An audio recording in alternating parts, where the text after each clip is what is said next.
Okay, so in front of me I have the ingredients and equipment needed for the meringue kiss cookie recipe. I also have an additional ingredient that is not in the manual. This is gel-based food color. This is optional if you want to give your meringue kiss cookies a hint of color. Has to be gel-based though. You cannot use the liquid droppers, the eyedropper style. Has to be gel-based. I've also got a pair of scissors, a paintbrush. A longer paintbrush will be helpful, especially if we're using these colors. If you're not using any gel base, you will not need this. I'm going to be using a disposable piping bag. I prefer disposable piping bags over cloth ones, especially in something like meringue where oil and cross-contamination can really wreak havoc. So I'm using the large 21-inch disposable piping bags. You can buy these online or also at Bulk Barn.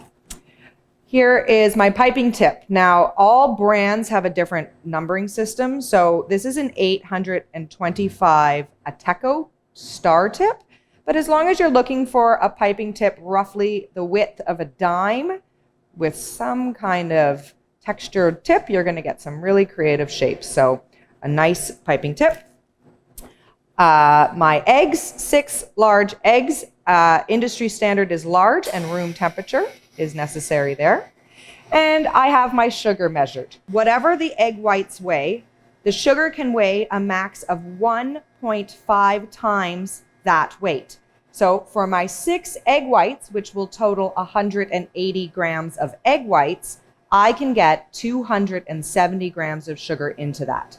Any more sugar, it will actually be rejected from the egg white and make your meringues weep or get a little glass-like texture to them. So it's very important here that we change this recipe to 270 grams of sugar along with a total weight of 180 grams of egg whites from our 6 large eggs. Okay, so we're going to get started on making our meringues. Now, there are 3 methods for making meringues. All of them, same measurement of ingredients, just different assembly methods. They're going to yield very different results.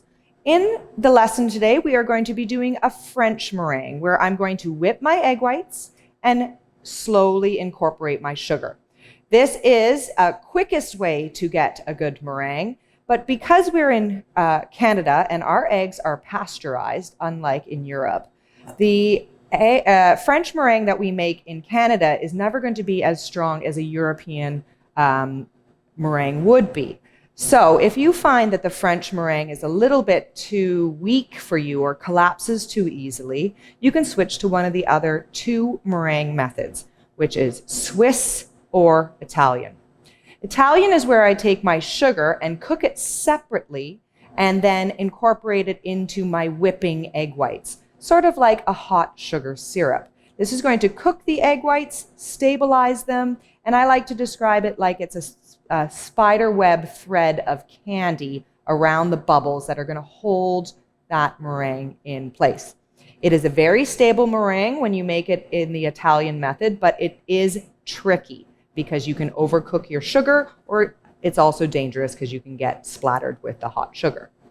My personal favorite is Swiss, where I take my egg whites and my sugar, combine them together with a whisk, and put them over top of a simmering pot of water, or a bain-marie. I cook them until the sugar dissolves and the mixture becomes slightly warm. Then you can transfer it to a stand mixer and whip till stiff. This is the highest success with the most stable strength. So try each one of the methods. We're going to cover Italian today. So first I want to separate my eggs. Now I find the easiest way to separate eggs is to crack them fully into a bowl. Make sure that the first ones that you are going to add gently to the bottom so that you do not break the yolks. Reserve some of your egg shells because if you do crack a yolk, you will want to use the egg shell to fish it out. If you are a notorious yolk breaker, you are going to want to do these one at a time. If we get any egg yolk into my mixture at all, my meringues will not work. So we want to make sure that we do not break these yolks. I'm using a very gentle hand, and what I like to do is scoop up my egg yolk and just transfer it hand to hand and then remove. If you do break the yolk, using some of the egg shell to pull it out, scooping it out will help remove additional yolk than a spoon would, because the yolk has a natural gravitational pull to its own shell.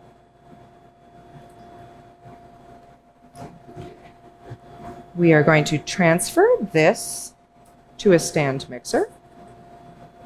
Now, it is very important when using a mixer that, especially with meringues, the number one thing is fat breakdown. So we have to make sure that we wash this bowl down, wash the whisk down, remove any and all remnants of oil. I like to allow them to air dry as well. What I'm going to do is first incorporate my eggs and turn it on about medium speed.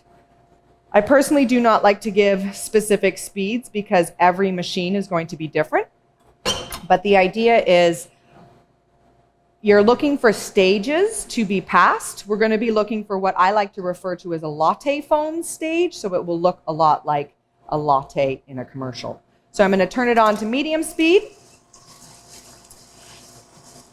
If I add my egg white or my sugar too quickly to the egg whites, it's not going to cause the agitation that I need. It's going to sink to the bottom of the bowl, and it's going to prevent a lot of that sugar from being incorporated in the first place. I like to add it after the latte foam stage so that I can suspend all the sugar granules in the meringue itself, or the egg whites itself, so that it can cause more agitation and aeration to my product.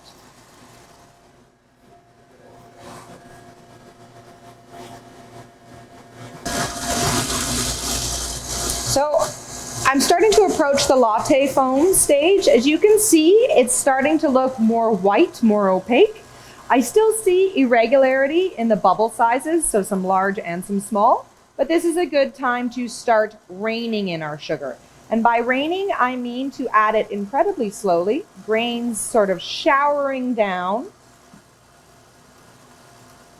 This is also to keep the sugar granules separate. You can add it in some stages.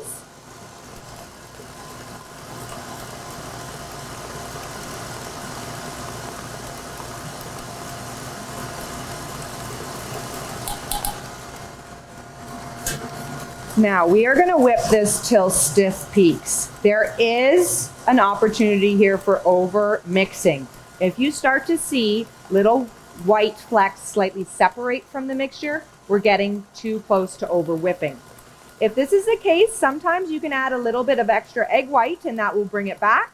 But ideally, we just do not want to reach that point in the first place. You will often see cream of tartar and lemon juice in recipes for meringue.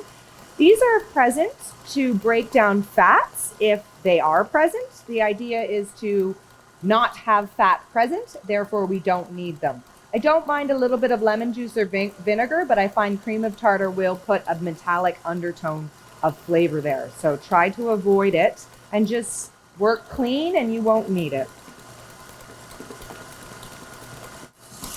So when my mixture starts to look even in texture, I don't see differences of larger or small bubbles, I can stop my mixer. A good sign that I am getting close is that once it stops, it does not relax at all. You don't see it oozing down to the bottom of the bowl. Another thing I can do is take my bowl off the mixer, grab some with my whisk attachment and flip it over.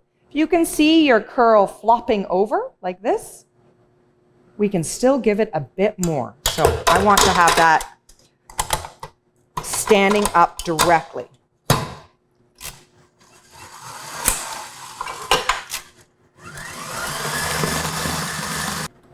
If you notice your meringue starting to lose some of its shine, that could be a sign that you're getting too whipped.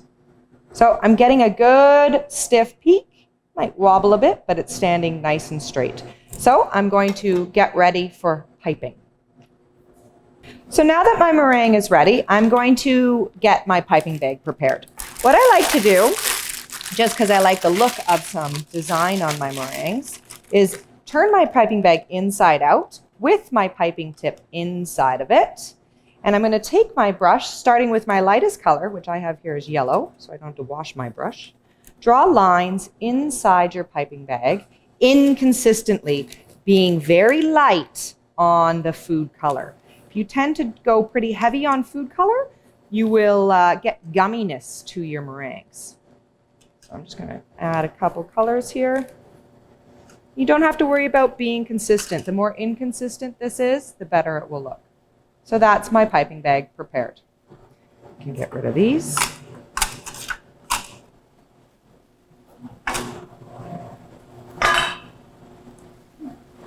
So now I'm going to use a spatula and pick up some of my meringue.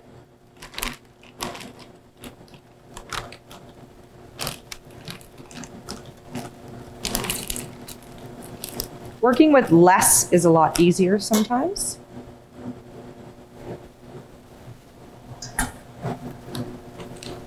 Don't overfill your piping bag.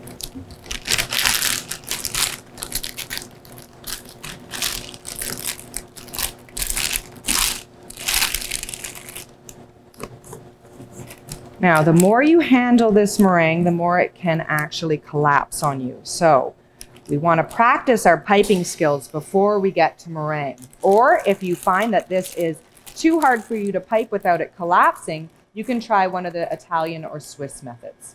So you can see I've got my stripes showing themselves there. I'm going to get a little bit flowing, just squeezing it into the bowl so I can get some color. I'm going to make these into roses. You can do your regular kisses or whatever is easiest for you, but I find roses are really nice. So what I do is point the piping bag straight up and down, pipe while rotating in a tight circle.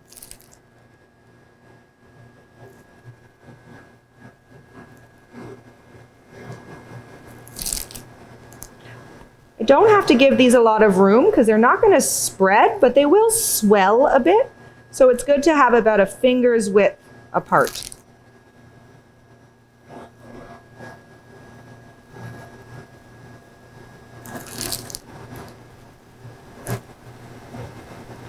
See, your colors will mute as you pipe.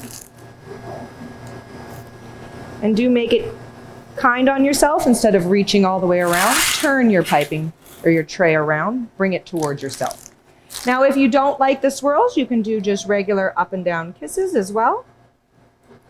Any shape, any design. You can get really creative here. Now, for baking, I like a very low oven. I've got ideally a 200-degree Fahrenheit oven. We're going to dehydrate these. I'm going to place them in a 200-degree oven for about 20 minutes before I check them. What I'm looking for is the meringue to come freely off the parchment when I try to pick it up. So these are ready for the oven. Okay, so I've just pulled the meringues out of the oven because they have passed my test, which is going to the center of the tray, lifting one up. And as long as there's no meringue stuck to the parchment, they're good to go. When they pass this test, does not mean that they are fully dehydrated in the inside. They can still have a bit of a soft center. You can see a little bit of a soft center, which is delicious, but I know that there's a lot of variations on your type of meringue you like. So if you want a fully hard meringue, what I do when they pass this test, the lift, and they come freely off the parchment, I turn my oven off, but I leave them in the oven overnight. This further dehydrates the center and gives them full, crisp texture. If you have them like this, where they're slightly still a bit soft in the center, they will melt over time. So they have a shorter shelf life. I like the texture, but the shelf life is sacrificed. So if you want to have a completely dry meringue, you turn your oven off and then you remove them the next day. So you've turned your oven into a dehydrator. I had these in the 200 Fahrenheit oven for about 35 minutes. It is a long, slow dehydration. When they are done, you want to keep them in an airtight container away from any kind of moisture because they will get sticky if they are left out in humidity. And enjoy your cookies.